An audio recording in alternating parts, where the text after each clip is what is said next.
Welcome to the NFL world where the NFL starts and ends. I'm your host, Jacob. And to begin this, let's do the game recaps for week 8.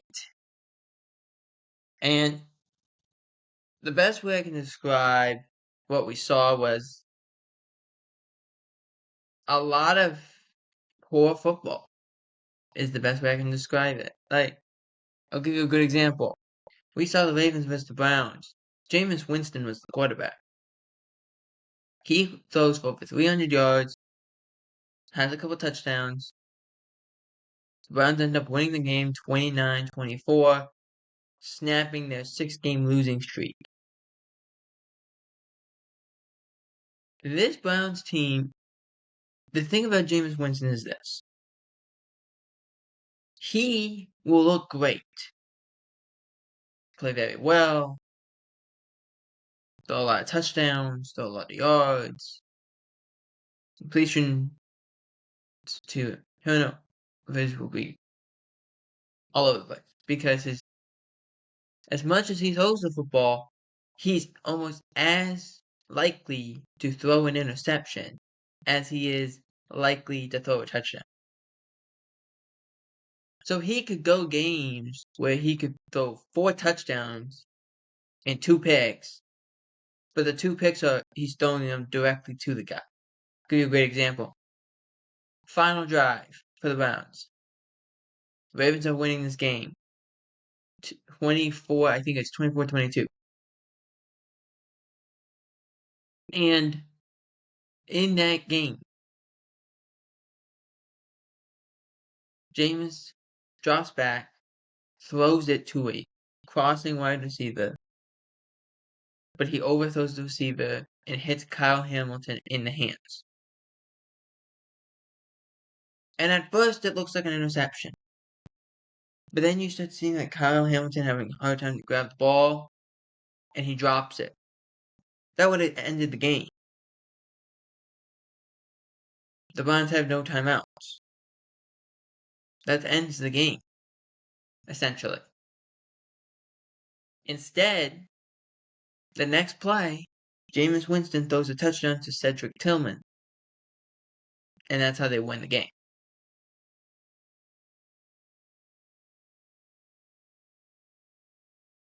You want Jameis Winston. He'll throw touchdowns. He'll throw interceptions. This was a guy who famously threw 30 touchdowns and 30 interceptions. He's not. People were saying he should have been the MVP and the Defensive Player of the Year. Because he was throwing interceptions, he was throwing touchdowns, he was doing this, he was doing that. For the Ravens, this was a bad showing. This is not how you want to play. The offense died at times, then would come back to life.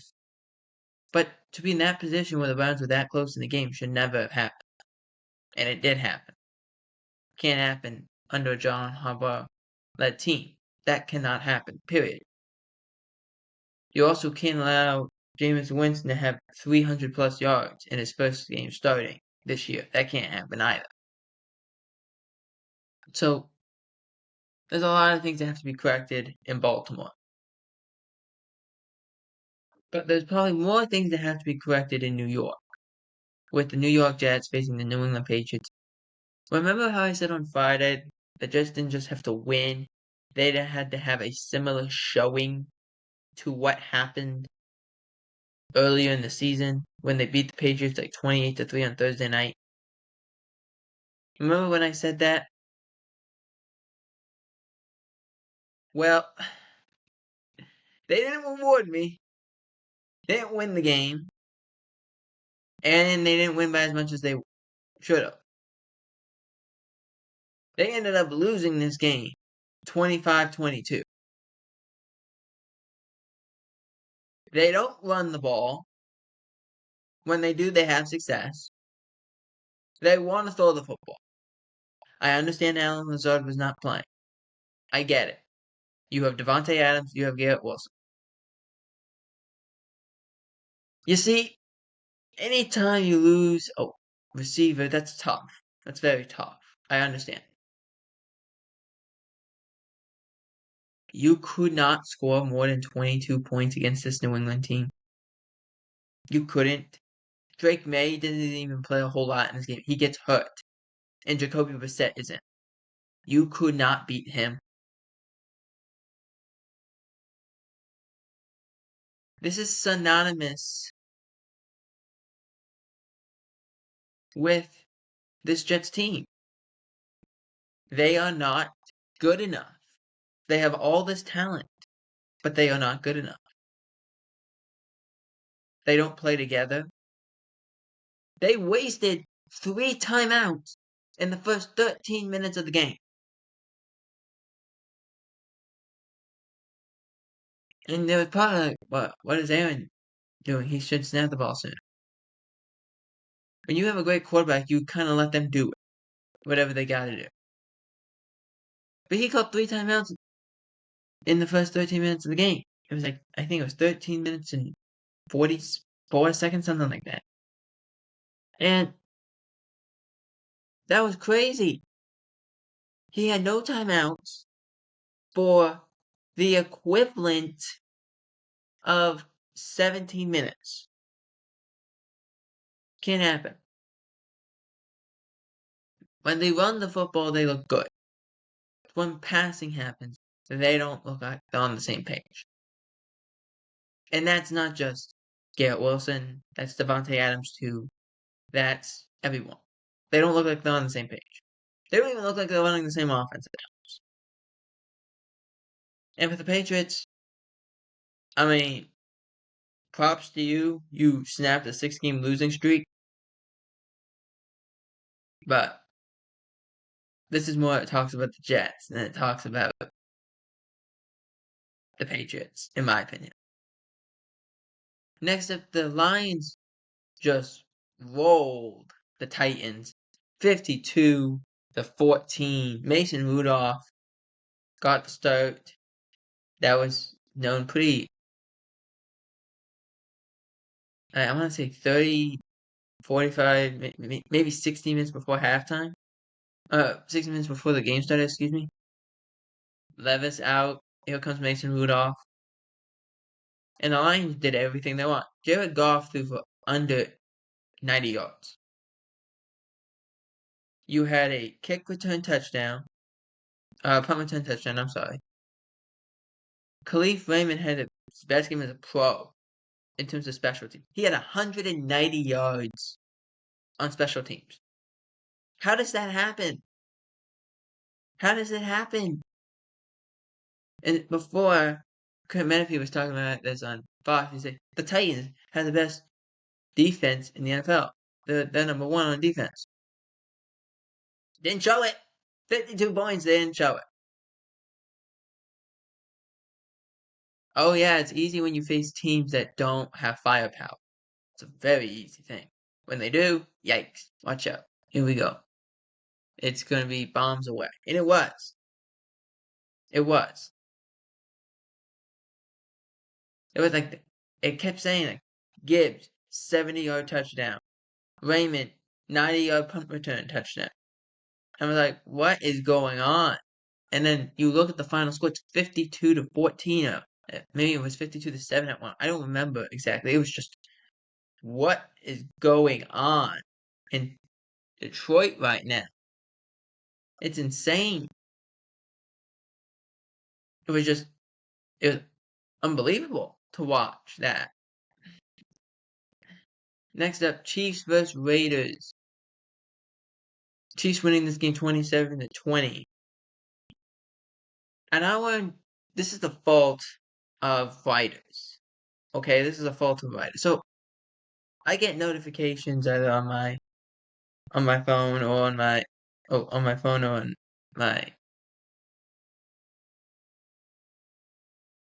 computer, laptop, iPad, whatever I get it on. And of all the things it could say about this game, It said, Chiefs roll Raiders and are still undefeated. Let me actually, can I find it? Let me see if I can find it. I should be able to find it.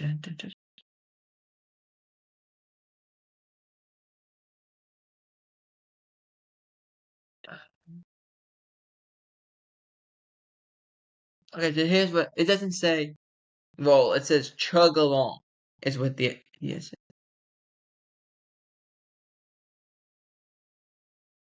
This is what it says. DeAndre Hopkins has 2 catches in KC debut. Travis Kelce and Xavier Worthy not scoring touchdowns in the game 27-20 over the Raiders.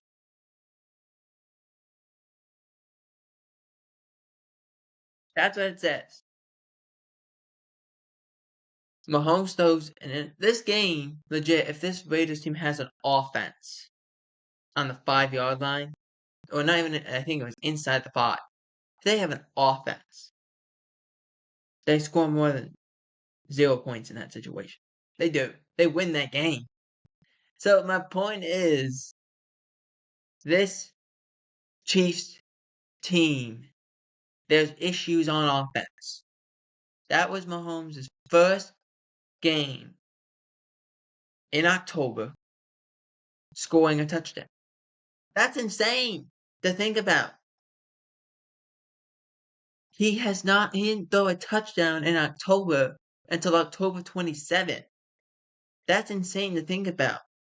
Because we talk about how great Patrick Mahomes is. He hasn't played well. He's turned the ball over. He had another turnover. Now that one not his fault. It gets tipped. It gets like batted up in the air, and Trayvon Merrick comes down with it. But at some point, you gotta go and admit it. This team isn't, at least offensively, isn't very good. Defensively, they're good. They're really good. Offensively, not so hot. And final game of it, the 49ers beat the Cowboys 30-24. And, props to the 49ers. They ended up coming back and winning this game. But I really want to talk about this. And I have to get this energy out somehow. And I thought about this for most of the night. What? And I'm going to curse you, okay? I don't care. What the heck? Well, I'm not going to curse you, actually. I can't curse you. So let's go with this. What the hell is going on with this team? I don't understand it. They, again, start very slow. They don't score until the second quarter. Alright, fine. But they're winning the game at halftime 10-6. Okay, fine. Defense is playing good. Third quarter, they come out flat. They're flat. The defense gives up 21 points in a row. Actually, 24 points in a row. 24 points. The offense, final 5 times, including the half one, okay? Punt, half, interception, punt. Before they scored again. And all of those possessions were 3+ plays, except the half one.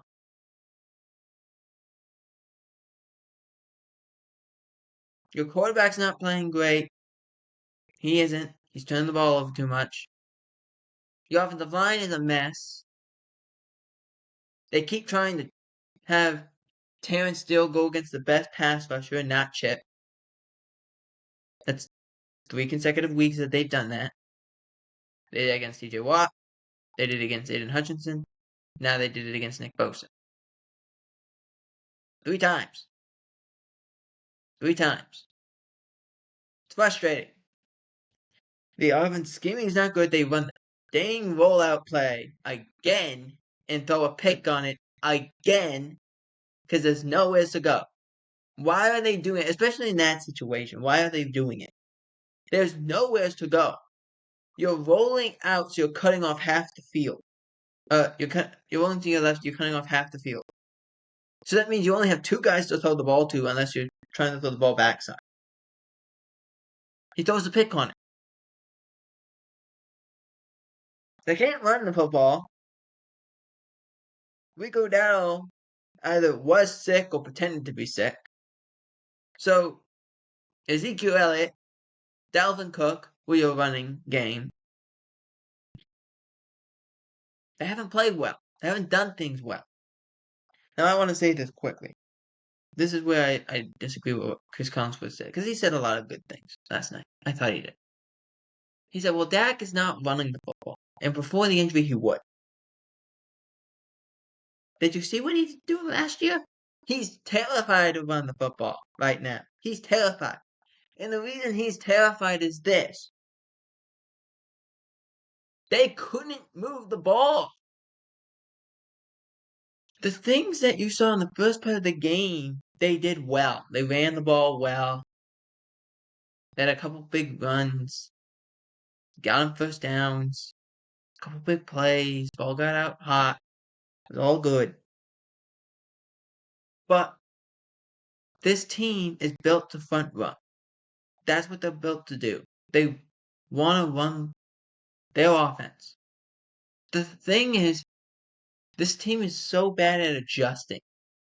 They don't adjust. They don't adjust. Mason got hurt in this game and does not return. So the fourth or fifth string running back is playing in this game. And they couldn't stop him. The reason you were winning at halftime was because the Niners could not get out of their own way. There was issues. People are frustrated. People are frustrated. It's time to make something change. Something has to change. Does not need to be a coach necessarily, but something has to change. The defense, look, they gave up. If you look at 3 quarters, first, second, and fourth, they did an unbelievable job. They did. If you look at the third quarter, they did a horrible. They did. They can't get pass rush. They can't get a pass rush with their front four. They have to blitz. They blitzed on every play that Brock Purdy was in shotgun. Every play. Whether it destroyed him or didn't. They couldn't stop the run. They had a 6-man front. They still couldn't stop it. Deebo Samuel played his tail off for a guy who just had pneumonia, and you couldn't stop him. George Kittle did the same, even though he doesn't have pneumonia. In this circumstance, he played his tail off. You couldn't stop it. You couldn't stop anybody. Now, I will say, that pick play in the end zone that they scored, I think it was the final touchdown on, or the second touchdown, whatever it was a pick play. He completely decleats Donovan Wilson. Completely. Decleats him. That's a pick play. And it was thrown. There was 3 flags on the field. And they said, no penalty. Where? Where? Now, again, let's go back. You can't run the football. Your offensive line is terrible. You make dumb play calls. We tell you have to be front runners. How are you supposed to do that? How? You can't. Did you know that in every game except one, Dallas has been down? Actually, no. In every game at one point, Dallas was down in a game. Every game. Every one. From week 1 to week 8. They've been down in every game at one point in time. They can't do it. They can't. That's bad. That's horrible. You can't go and say, oh, okay, well, it's the quarterback's fault, or okay, it's the coach's fault, even though it is. A lot of it is. This goes back to your ownership. And again, like, before the game even started, it was talking about, okay, well, the Jones kids were in an accident. They were fine, but they were in an accident with a barricade. I don't know how they hit the barricade, but they did. And what happened was, it's on them. It's on them. You can't have a good team if your ownership is doing this to you. It's self-sabotaging you. They're sabotaging you. They are. Look, and a lot of Cowboys fans are so annoyed by this. They just are. You didn't make a choice on your coach. You didn't make a choice on your quarterback or wide receiver tandem until very late into the offseason. You didn't bring in anyone else besides Eric Kendricks to fix the defense. You didn't bring in someone to help against with the running game that you've had issues with the last 5 years. You didn't go and get help on the offensive line when you could have. And to top this all off, you didn't come in, you didn't go get a guy that can help your quarterback and your star quarterback and star wide receiver tandem out. That's where you are. That is where you are. So if you really want to blame somebody and you don't know who to blame, you blame whoever built this roster, which is the Joneses. The score says 30-24. That's incorrect. It's incorrect. Really, the score should be 30-10. You had 2 touchdowns late, and you have a chance to go win the game because you get off the field. You have 2 minutes. You have 2-3 minutes. Get off the field. You get off the field. You get your quarterback the ball back. And I said, okay, we just scored 2 touchdowns quickly. We can go and do this. And then terrible play calling, terrible decision making. I don't know. Something happened. But they were doing stupid things. And they lost the game. They lost. As bad as your defense was in the third quarter, they stepped up in the fourth quarter.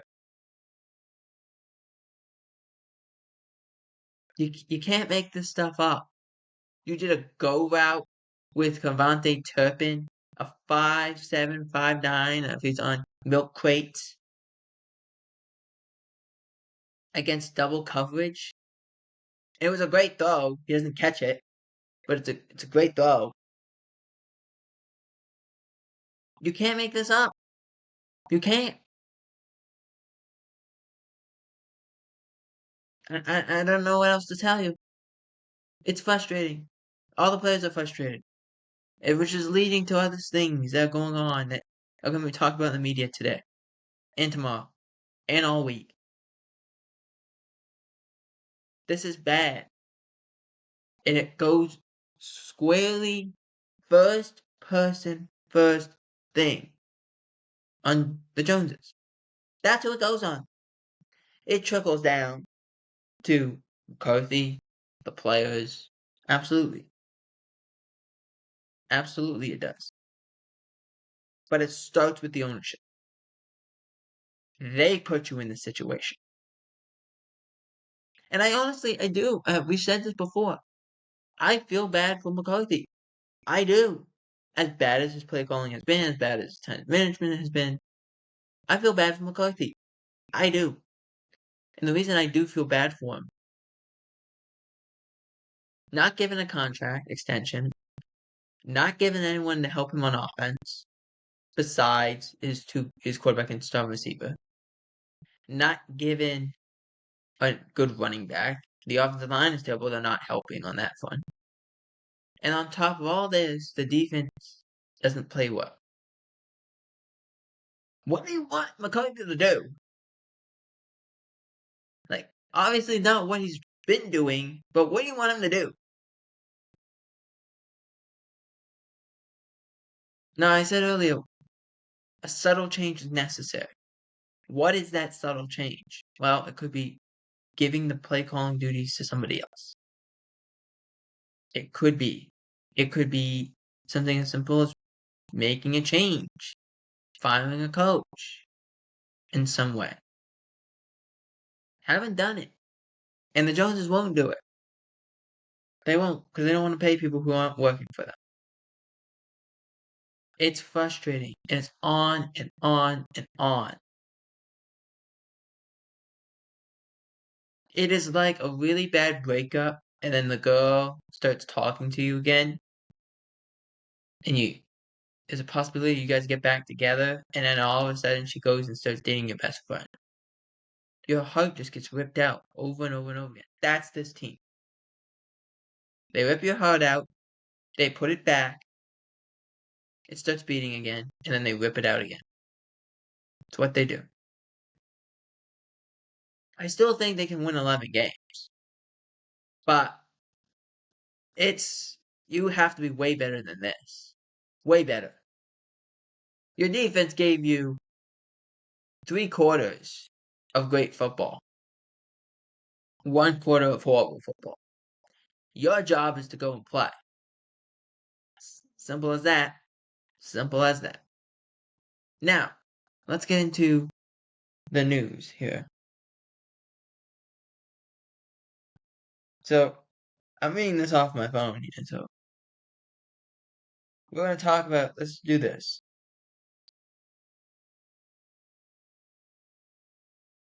On National Tight Ends Day, which was yesterday, there was 155 catches, and I think they said 8 or 11 touchdowns. It was an insane amount. Unbelievable.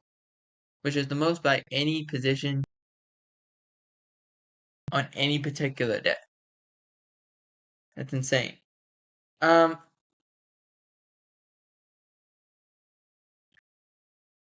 Bears and Commanders, first of all, the defense of the Bears played great football for 59 minutes and 54 seconds. They did. You held this offense of the Commanders to 12 points. It's impressive.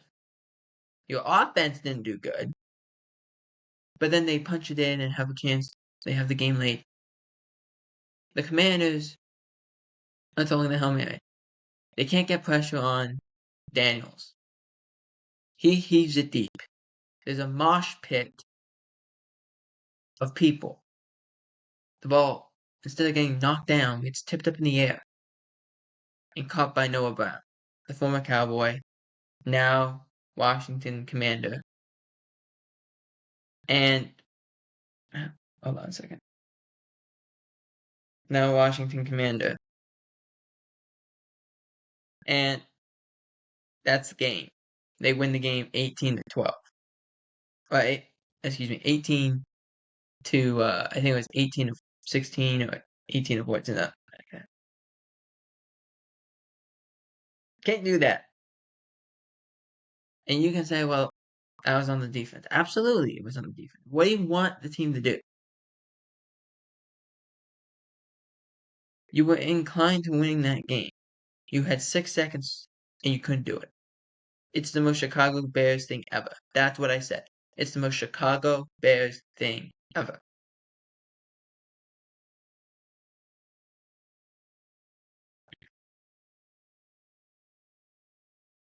And Daniel, up to that point, didn't throw a touchdown. And I don't think he even threw over 100 yards. So, next up, Chiefs, after beating the Raiders, acquired Patriots linebacker Josh Uche before trade deadline. They got him for, I think it was a 6th-round pick in 2026. Patriots just didn't want him and were trying to get rid of him. He's a good pass rusher. Not a great run defender, but a good pass rusher.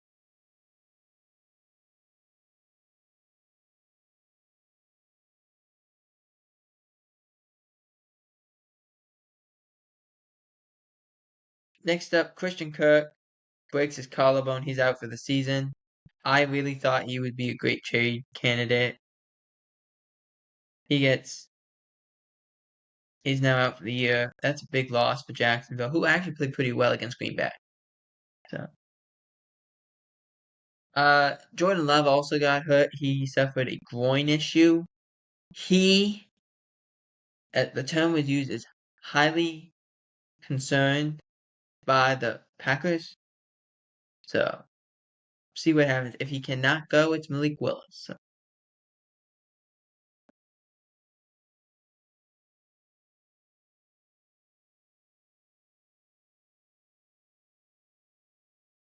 And finally, before we go, if I can do this quick enough, thank you.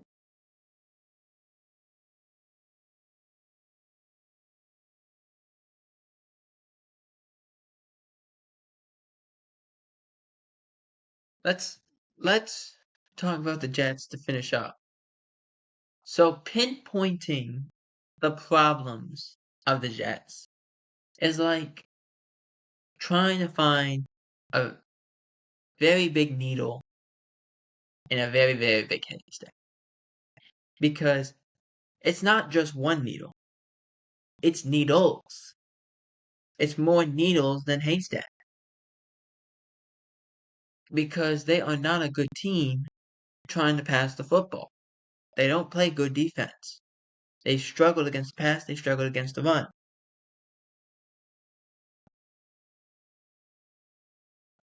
And they don't do positive things. You can't stop a quarterback to save your life. At what point does Woody Johnson go and say this might have been so much to put on Jeff Holbrook's plate? Because he is calling the defense. He's now the head coach, who he has to worry about challenges and timeouts and positioning and then talking to Aaron and talking about these things. He doesn't know what he's doing. Now, do I say, well, Nathaniel Hackett would have been better? No. No. This team isn't playing good. I don't care who you are. When this team doesn't play good, that's on you. That's on Aaron. This offense is not good. This defense is not that good. And I keep going back into what was said on ESPN a week ago. When the Jets had Salah, they were giving up 17 points a game, which is really good.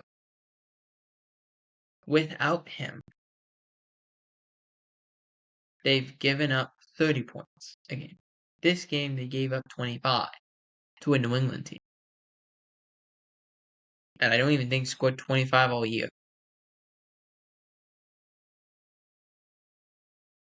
Dude, Jacoby Brissett, no less. That's not good. You brought in Hassan Reddick, and it's like, we talked about this.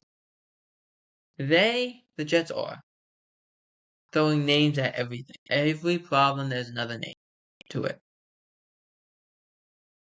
Offense, it's not going well. What do we do? We bring in Devontae Adams. Alright, defense has not been great, but we're 2-3. What do we do? Let's can our head coach Robert Saleh. Okay. Well, who's gonna be doing? Jeff Halbert. Okay, fine. What about the fact that we can't get a pass rush? We can't stop the run or a pass. Well, and Hassan Reddick's hold. Okay. And there's a lot of okays. There's not a lot of coaching points to this. And if you say, well, that's on Aaron, that's on Ulbrich, yes, I understand. You have 4 receivers. Alright? So you have Devontae, you have Garrett Wilson. Lazard, I understand, didn't play, but he's like Aaron's number one guy. You have Mike Williams. Of all these teams, you have probably one of the best wide receiving corps because you have two guys who have played with Aaron previously, and you have two guys. And Garrett Wilson is a young receiver, but he gets open. He's extremely quick. He's got good hands. You got Mike Williams who can get you those 50-50 balls. You don't have a team like that right now.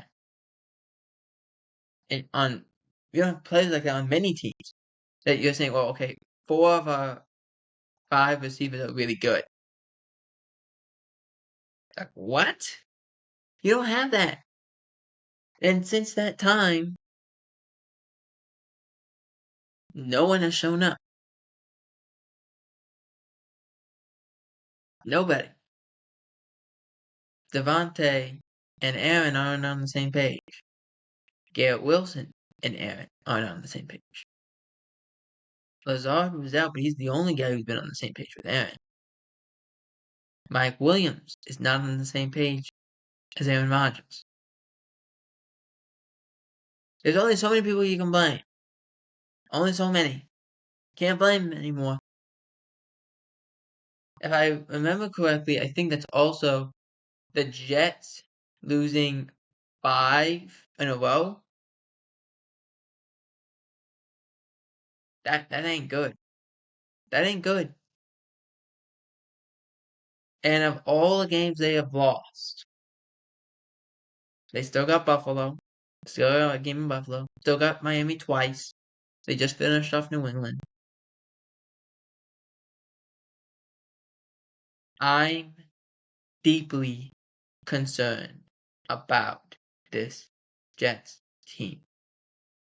There's a deep concern. You can't blame anyone else for the Jets' struggles. It's on them. I don't care who says, well, I'm still going to. No. At this point, you have lost 5 in a row. Your team hasn't played well. They can't stop a pass or a run. As John McKay used to say, and I said this on the podcast on Friday, we can't stop a pass or a run. Otherwise, we'd be in great shape. John McKay used to say that all the time about the team that he coached, the first Tampa Bay team that there was, Tampa Bay Buccaneer team that there was, went 0-14. We can't stop a pass or a run. Otherwise, we'd be in great shape. It's true. The Jets are at that point. Can't stop a pass. Can't stop a run. Can't get pressure. And our offense can't do anything. They can't pass the ball. When running the football, they look decent. But they don't run it enough. It's on Aaron. Maybe don't fire the coach before playing a Monday night game.